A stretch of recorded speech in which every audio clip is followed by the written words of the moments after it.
Bonjour! La semaine dernière, j'ai rénové ces deux-là. La serpette brille de mille feux.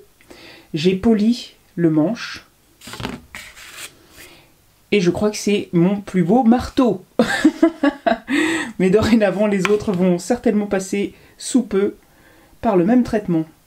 Et aujourd'hui, je fais ces deux-là.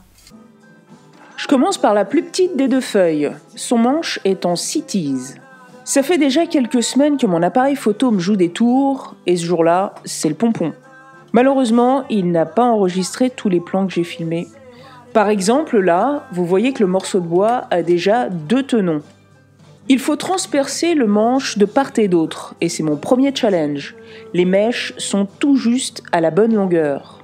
J'ai déjà fait les trous, mais pour l'instant, ils ne se rejoignent pas. Je suis dans le flou complet à ce moment-là. Je me demande si c'est suffisamment aligné ou si c'est parce que je n'ai pas suffisamment transpercé.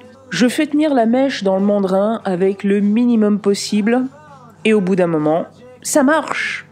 Bien malgré moi, on est donc obligé de passer un certain nombre d'étapes. Là, j'en suis déjà à finaliser le manche. Comme pour la serpette, j'ai commencé par l'emplacement de la virole. Et comme c'est un plus gros outil, j'aimerais bien lui laisser un peu d'aubier parce que le contraste avec le duramen est vraiment très joli. L'aubier est un peu rongé par les vers, mais ça me dérange pas plus que ça. L'épaisseur me va, je ponce et je détache, hors caméra malheureusement. Je façonne l'avant du manche pour lui donner une forme sympa juste avant la virole. À la ponceuse à ruban, j'enlève très facilement un maximum d'épaisseur. J'affine les détails au Dremel.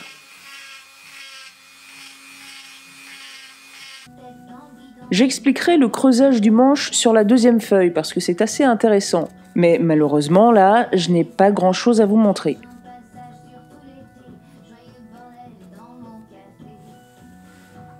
Je suis obligée de continuer avec mon téléphone parce que mon appareil photo ne veut plus filmer. Pour enfoncer le manche, je l'ai enfoncé en force, ça s'est bien passé. J'ai pris ce maillet et j'ai tapé avec l'autre maillet dessus pour avoir plus de prise en fait là sur la tranche puisque le rebord est assez petit. La virole tient bien, elle bouge pas. Maintenant je vais mettre ça là et je vais le souder et je pense que je vais laisser un petit bout de métal qui dépasse. Je vais pas me filmer, je vais vous montrer les résultats. Désolée pour ces contretemps techniques, mais c'est déjà pas mal hein. Je suis bien contente du résultat.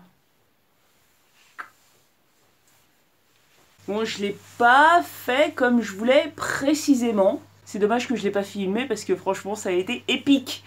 Là, je suis contente, il n'y a pas du tout de marque. Alors, je voulais laisser un peu plus long. Sauf que dès que j'ai commencé à souder, bah, la pointe s'est cassée. La soudure l'a fait fondre. Et il y a eu des petits trous qui sont restés longtemps. J'ai soudé, ressoudé. C'était pas évident parce que j'avais peur de cramer le bois à l'intérieur. Mais ça s'est bien passé. Et là, j'ai affiné parce que c'était quand même assez épais et un peu disgracieux. Donc maintenant, je vais passer ce fameux disque là pour enlever les traces disgracieuses. Et puis après, je vais passer le bleu. Une fois que c'est fait, j'attaque la deuxième feuille en me servant de la première comme modèle. J'utilise une branche d'if que m'a donnée Michel Bouchera. Et j'utilise ma toute nouvelle visière offerte par Jean-Paul Faufingue. Il l'a choisie sur ma wishlist Amazon. J'en profite pour remercier tous ceux qui m'ont fait dernièrement des cadeaux. J'en ai reçu pas mal. C'est vraiment très gentil, ça va me permettre de faire tout plein de choses avec. Et là, comme je l'espérais, la visière me protège beaucoup mieux des copeaux. J'en ai plus aucun qui remonte jusqu'à mes yeux. Merci Jean-Paul. Donc là aussi, je commence par faire les 2 tenons. Je perce le trou de part en part et, comme pour l'autre, tout se passe très bien. L'if, c'est vraiment magnifique. Regardez-moi cette couleur. Là aussi, j'ai reproduit l'ouverture sur le bois au crayon à papier. Et pour commencer le creusage, j'ai percé des petits trous. Je m'inspire de la méthode d'Alex Steel pour creuser les manches de ces couteaux, sauf que je fais avec les moyens du bord. J'utilise une lame de scie à chantourner manuelle, pas celle de ma machine, elles sont beaucoup plus courtes. Celle-là traverse de part en part, c'est parfait. Et là, je m'arme de patience tout en écoutant des podcasts. Ça fait passer le temps. Une fois que l'ouverture est suffisamment large, je peux attaquer au ciseau à bois. Ça me fait gagner beaucoup de temps. Et ça permet également de lisser chacune des parois que je creuse. J'essaie de me repérer sans pour autant voir ce qui se passe à l'intérieur du manche, de façon à ce que, au fur et à mesure, il rentre un peu mieux à chaque tentative.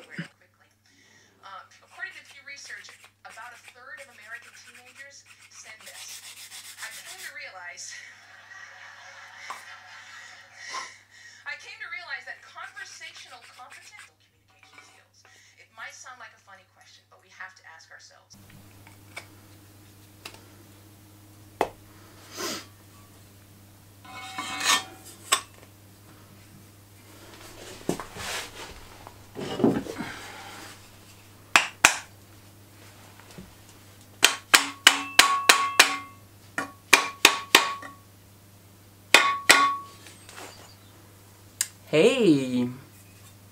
Là, il y a une franchement belle transition entre le bois et le métal. J'ai vraiment eu le compas dans l'œil. C'est ce qui s'appelle de la chance. Cet if est fabuleux. Bon, alors là, j'ai fait le premier point de soudure. Et il est vachement bien. J'ai peur que ça chauffe et que ça brûle. Donc je vais y aller petit point par petit point, en essayant de garder ça, parce que là, j'aimerais bien faire une pointe. Je vais rajouter de la matière au fur et à mesure. À chaque point que je ferai, je vais refroidir le métal. Voilà l'œuvre d'art. Elle est encore toute fumante. J'espère que ça fera pas de trous. Je vais meuler, je vais lui donner une belle forme. Et après, s'il y a des trous, je rattraperai au fur et à mesure.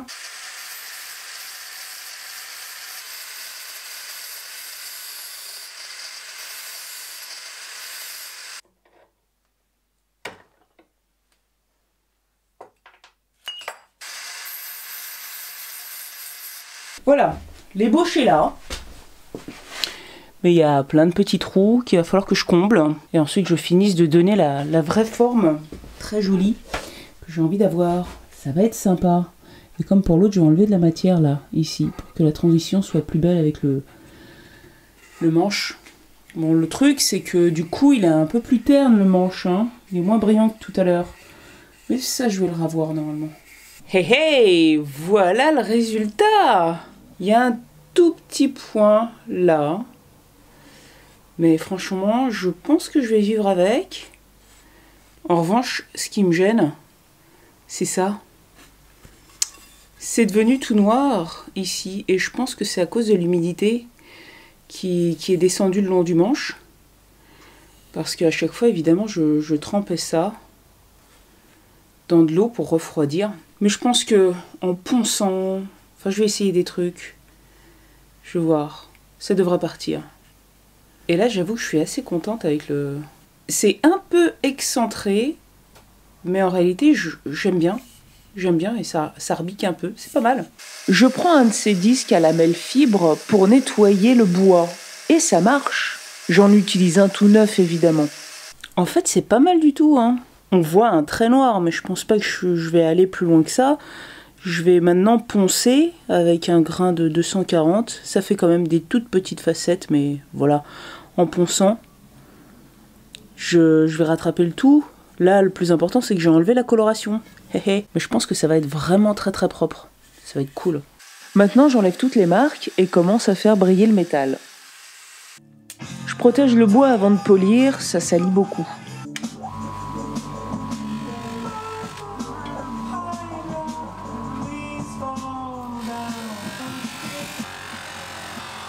Une fois que j'ai bien poli avec la pâte verte, je lustre avec une roue toute propre.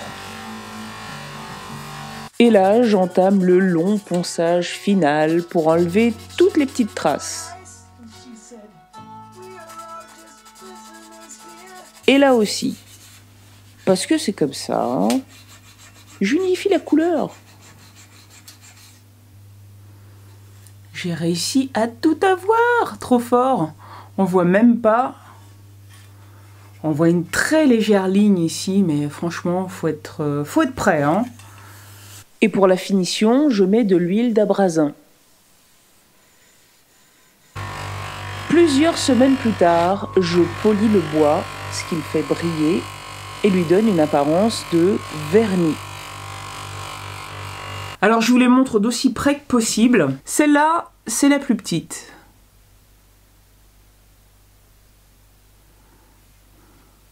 Le manche est en cities et le bout, il est un petit peu pointu, mais pas trop. Je l'ai poli également. C'est pour ça que ça brille autant. Et ça, c'est la plus grande. J'aime bien la texture du métal. C'est magnifique. On se voit dedans. Enfin, on voit la caméra dedans. Et donc ça, c'est l'huile de bois de Chine polie. On dirait vraiment qu'il y a un vernis et c'est soyeux, hein. C'est très agréable au toucher. Le bout me plaît beaucoup parce qu'en fait, le tout tombe légèrement et c'est dans la continuité de la lame. Je m'arrête là pour aujourd'hui, mais j'ai pas complètement terminé. Je compte leur faire un petit cache-nez. Je vous en dis pas plus pour l'instant. Comme d'habitude, si la vidéo vous a plu, likez-la, partagez-la, laissez-moi un commentaire et abonnez-vous si ce n'est pas déjà fait. À bientôt. Un grand merci à tous mes tipeurs et en particulier à Nicolas Tomate et Jean-Paul Battier qui ont décidé, eux aussi, de soutenir mon travail. Merci.